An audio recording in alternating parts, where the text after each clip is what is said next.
সালমান খান কিন্তু আসলে একজন মাটির মানুষ। এই কথাটি কেন বলছি সেটার একটা কারণ আছে। কারণ হচ্ছে সালমান খান এখন ব্যস্ত সময় কাটাচ্ছেন সিকান্দার সিনেমা নিয়ে। সিকান্দার সিনেমা পরিচালনা করছেন গজনী খ্যাত পরিচালক আর মুরগাদাস। তো মুরগাদাসের সিনেমা কতটা হচ্ছে high level, high octane, high অ্যাকশনে বানানো হয় সেটা নতুন করে বলার অপেক্ষা রাখে না। কারণ আর মুরগাদাসে কিন্তু গজনী সিনেমা দিয়ে প্রথম বলিউডকে 100 কোটি রুপির সিনেমা উপহার দিয়েছিল।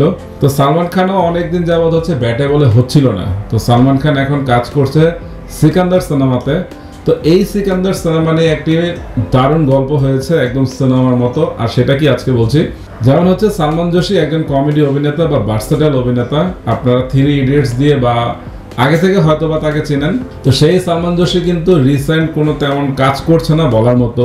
তো ইদানিং হচ্ছে সালমান জোশী সালমান খানের সাথে একটি পার্টিতে দেখা হয়েছে।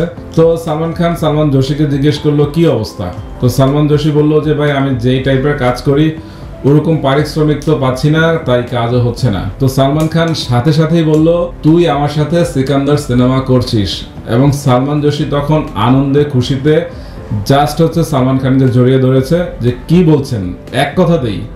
তো হ্যাঁ, এক কথাতেই তুই আমার সাথে সিকান্দার সিনেমাতে একটি রোল করছিস। তো তারপরে হচ্ছে কাগজপত্র রেডি করা হলো। তো সালমান জোশী কিন্তু অকৃতজ্ঞ নয়। তো সে কিন্তু ঘটনাটি সোশ্যাল মিডিয়ায় হোক বা প্রিন্ট মিডিয়ায় হোক শেয়ার করেছে। তো তারপর কিন্তু ঘটনাটি পুরোপুরি ভাইরাল।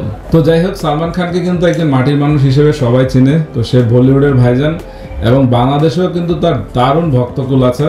তো সালমান খান ইদানিং যেরকম ব্যাটে বলে একটু পিছিয়ে গিয়েছিল, তো সিকান্দার সিনেমা দিয়ে একটি হাই অ্যাকশন সিনেমা নিয়ে আসছেন সালমান খান।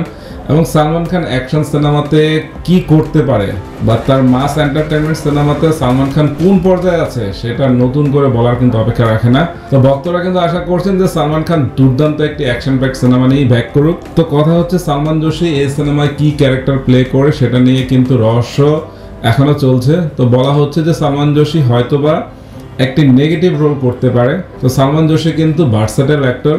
তো সে কিন্তু কমেডি থেকে শুরু করে যে কোনো চরিত্রে নিজেকে মানিয়ে নিতে পারে। তো আমি মনে করছি যে সালমান জোশী সিকান্দার সিনেমাতে যোগ দেওয়াতে কিন্তু সিনেমা কিছুটা হলেও জমবে। সিকান্দার সিনেমার কিন্তু কোনো পোস্টার কিংবা হচ্ছে গান বা কোনো রিলিজ ডেট কিচ্ছু রেডি হয়নি। কিন্তু তারপরেও কিন্তু সিকান্দার বাজ কিন্তু আছে, মানে হাইপ আছে।